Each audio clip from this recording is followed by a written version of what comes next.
Hoje sabemos porque estamos no Brasil.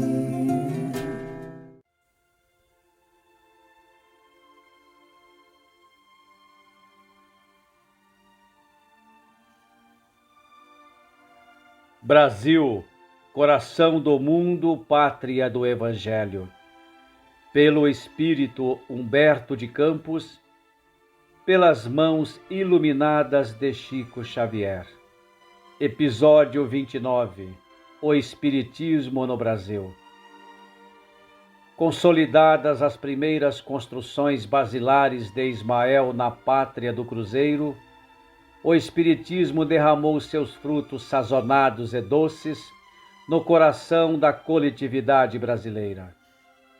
Aqui dentro, nas grandes cidades e nos lugarejos obscuros, a doutrina consoladora representou as mais belas expressões de caridade e de fraternidade.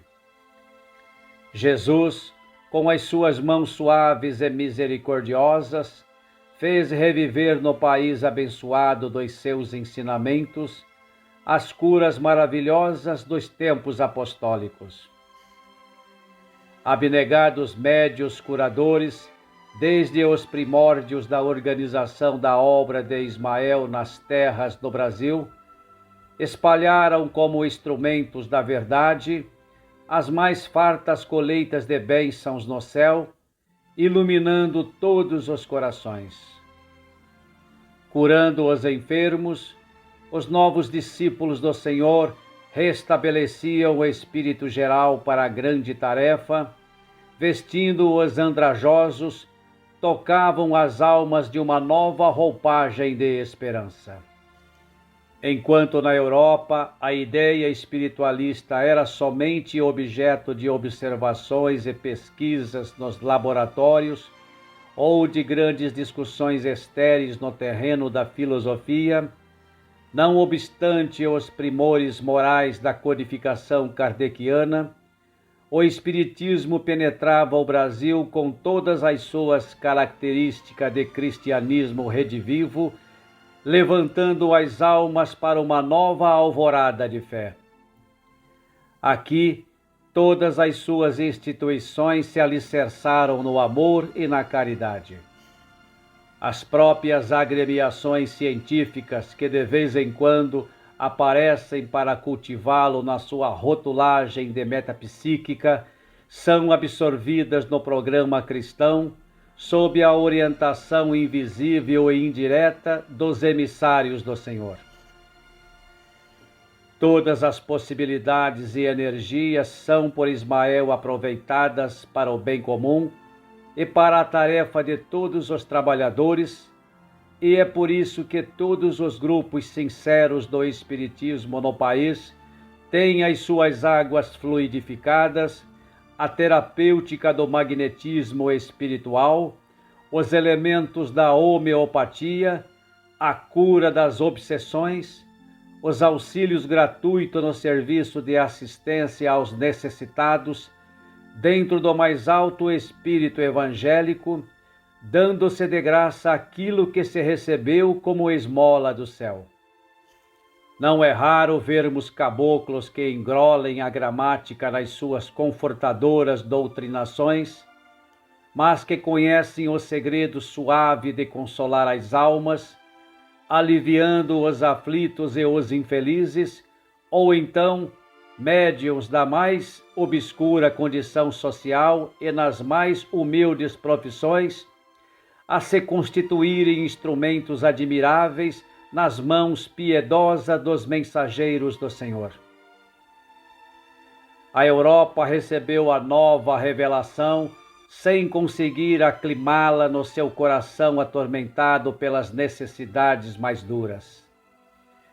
As próprias sessões mediúnicas são ali geralmente remuneradas, como se esses fenômenos se processassem tão somente pelas disposições estipuladas num contrato de representações, enquanto que no Brasil todos os espiritistas sinceros repelem o comércio amoedado nas suas sagradas relações com o plano invisível, conservando as intenções mais puras no hostiário da sua fé.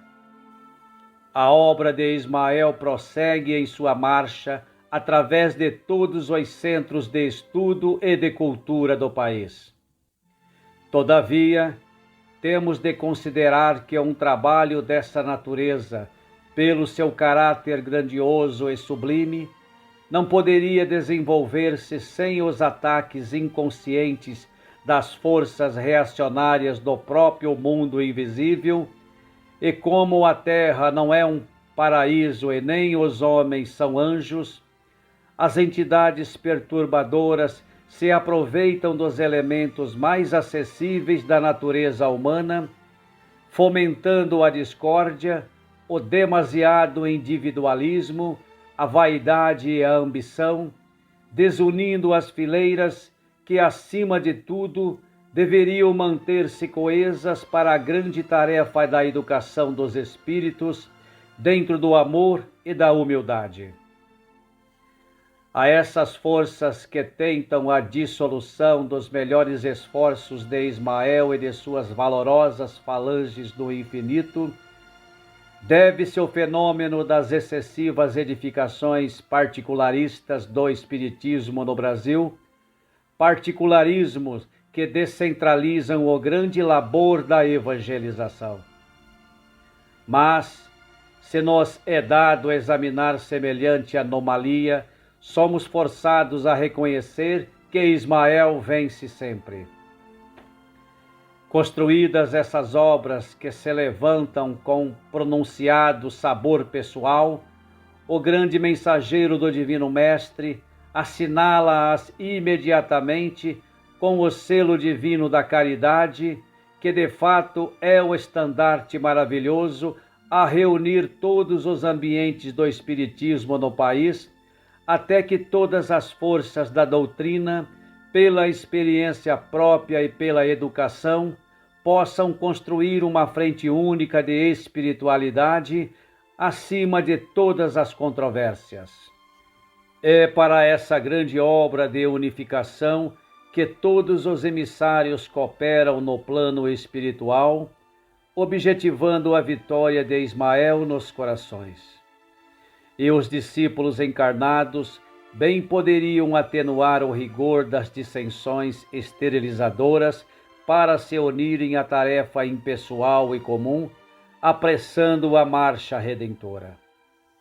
Nas suas fileiras respeitáveis, só a desunião é o grande inimigo, porque, com referência ao catolicismo, os padres romanos, com exceção dos padres cristãos, conservam-se onde sempre estiveram, isto é, no banquete dos poderes temporais, incensando os príncipes do mundo e tentando inutilizar a verdadeira obra cristã. Os espiritistas bem conhecem que, se eles constituem sérios empecilhos à marcha da luz, todos os obstáculos serão um dia removidos para sempre do caminho ascensional do progresso. Além disso, temos de considerar que a Igreja Católica se desviou da sua obra de salvação por um determinismo histórico que a compeliu a colaborar com a política do mundo, em cujas teias perigosas a sua instituição ficou encarcerada e que, examinada a situação, não é possível desmontar-se a sua máquina de um dia para outro. Sabemos, porém, que a sua fase de renovação não está distante. Nas suas catedrais confortáveis e solitárias e nos seus conventos sombrios, novos inspirados da Úmbria virão fundar os refúgios doces da piedade cristã. Depreende-se, portanto, que a principal questão do espiritualismo é proclamar a necessidade da renovação interior, educando-se o pensamento do homem no Evangelho, para que o lar possa refletir os seus suaves e doces preceitos. Dentro dessa ação pacífica de educação das criaturas, aliada à prática genuína do bem, repousam as bases da obra de Ismael, cujo objetivo não é a reforma inopinada das instituições, impondo abalos à natureza, que não dá saltos, mas a regeneração e o levantamento moral dos homens, a fim de que essas mesmas instituições sejam espontaneamente renovadas para o progresso comum. A tarefa é vagarosa, mas de outra forma seria a destruição e o esforço insensato. A obra da revolução espiritual no Evangelho de Jesus não se compadece com as inquietudes do século. Os que desejariam impor, aliás, no seu sagrado entusiasmo de crentes, os preceitos do Mestre nas instituições estritamente humanas, talvez ainda não tenham ponderado que a obra cristã espera há 2 milênios a compreensão do mundo. Todos os que lutaram por ela de armas na mão e quantos pretenderam utilizar-se dos processos da força para a imposição dos seus ensinamentos no transcurso dos séculos, tarde reconheceram a sua ilusão, redundando esses esforços no mais franco desvirtuamento das lições do Salvador, porque essas lições têm de começar no coração para conseguirem melhorar e regenerar o planeta. É dentro dessa serenidade, sob a luz da humildade e do amor, que os espiritistas do Brasil devem reunir-se a caminho da vitória plena de Ismael em todos os corações. Está claro que a doutrina não poderá imitar as disciplinas e os compromissos da força da instituição romana, porque nas suas características liberais o pensamento livre, do estudo e do exame, deve fazer uma das suas melhores conquistas, e nem é possível dispensar totalmente a discussão no labor de aclaramento geral. A liberdade não exclui a fraternidade, e a fraternidade sincera é o primeiro passo para a edificação comum. Dentro, pois, do Brasil, a grande obra de Ismael tem a sua função relevante no organismo social da Pátria do Cruzeiro, intensificando a seara da educação espiritual. E não tenhamos dúvida, superior às funções dos transitórios organismos políticos, é essa obra abençoada de educação genuinamente cristã, o ascendente da nação do Evangelho e o elemento que preparará o seu povo para os tempos do porvir. Com as graças de Deus.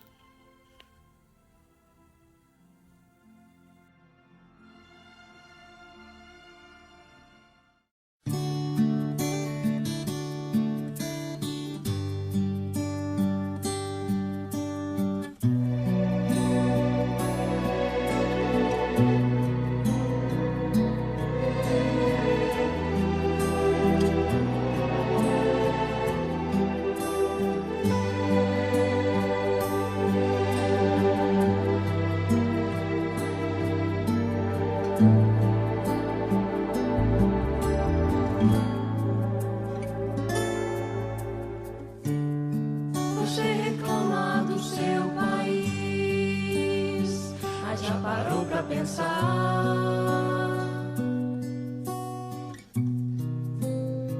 que terremotos não há, nem vulcões, furacões, terra abençoada pelo céu,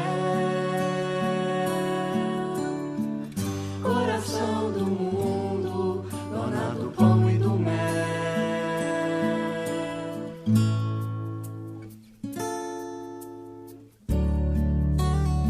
Eu sei que a dor é grande, mas a batalha é da gente.